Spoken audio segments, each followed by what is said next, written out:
Hello guys, so ito, so meron tayong ditong RCF Art 715A MK5. So ito, nabili lang natin to, nito lang.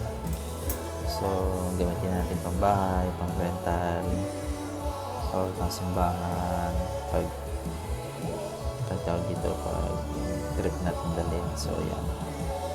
So ito yung ano niya, RCF 715. Yung features niya, merong FIR phase technology, expose low frequency enhancer, new 1.75 compression driver, and die-casted aluminum back panel, top and side handle with rubber handle grip, and shape for stage monitoring. So meron dito siyang 1,400 watts power and 130 dB max SPL. So malakas na po yun, napakalakas ng para sa isang peraso. So yung mga RMS po niya baka mga mga 500, 400. So yan po, so malakas na po yan. So yun po, papakita ko po sa inyo yung video. So ayan, dalawa po yan na nakuha ko. So gamit ko left and right. So yan po yung natugtog. So hindi ko lang kung maka-copyright ako. So may gamit akong Serato DT light. So yan, so yan po yung natugtog. So yung gamit ko mixer, so yan. So pag lalakas ko, yan. So sa volume ko, ito pa lang siya. Hindi ko po siya mainakas kasi nasa kwarto ako. So kung hindi pa siya nangangalahati, wala pa siya sa unity gain. So kung ilalagay ko pa siya sa unity gain, sobrang lakas na po. Maliit lang po yung kwarto. So yun. So all in all po, so napakaganda ng speaker. So kilala niyo na po yung speaker. Alam niyo na po kung ano ang limitasyon nitong RCF nito, made from Italy. So yun.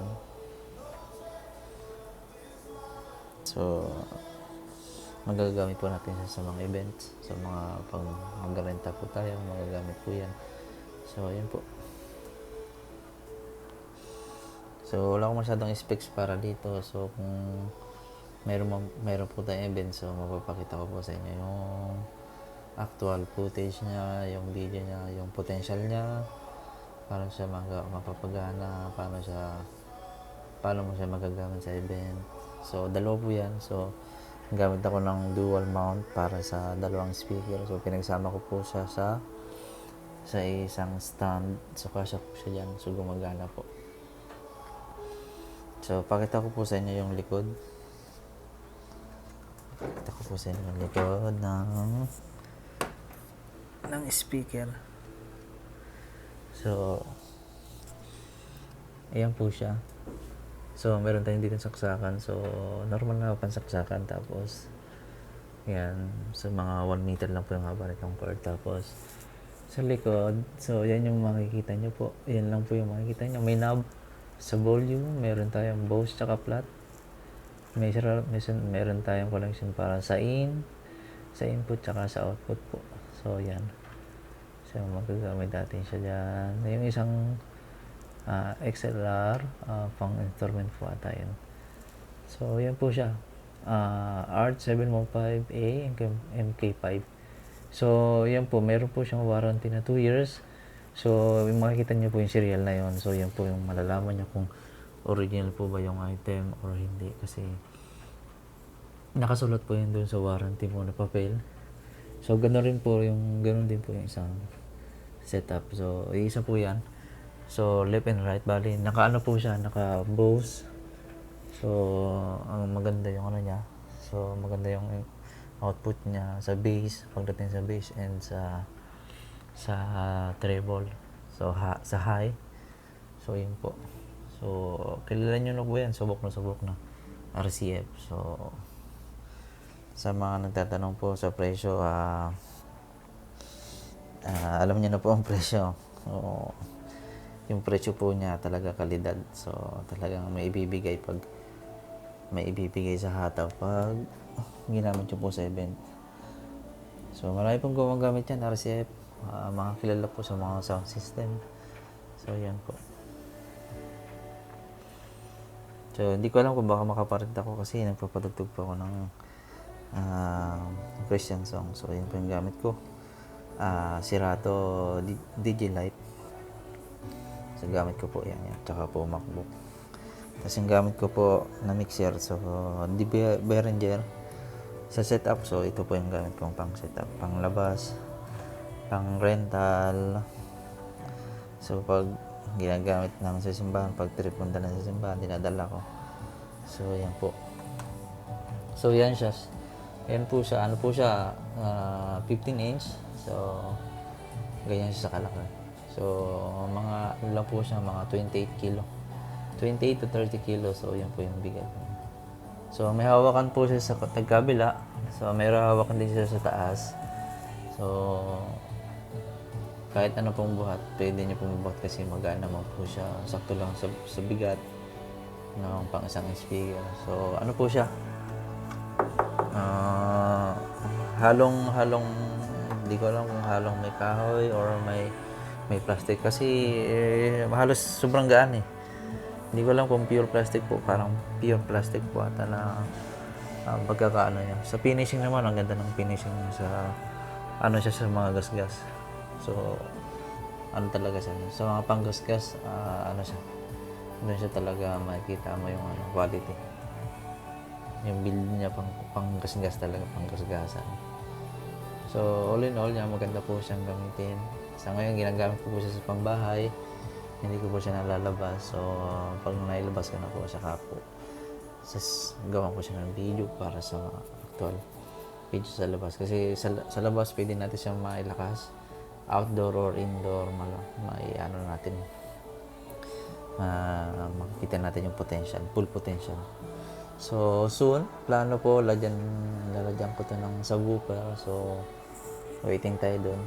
So, para magamit natin sa pang malaki yung event. Medium event, birthday, wedding, yan, anniversary charge. So, magagamit po natin yan. At saka, personal ko na rin pong gamit. So, yan. Pang-bahay setup, pang-rentals, available. Pwede po siya ipang-rent. Yan. Setup na po yan. So, yan na lang dadalhin. So, speaker, ito. Tapos, mga stand. Mic stand.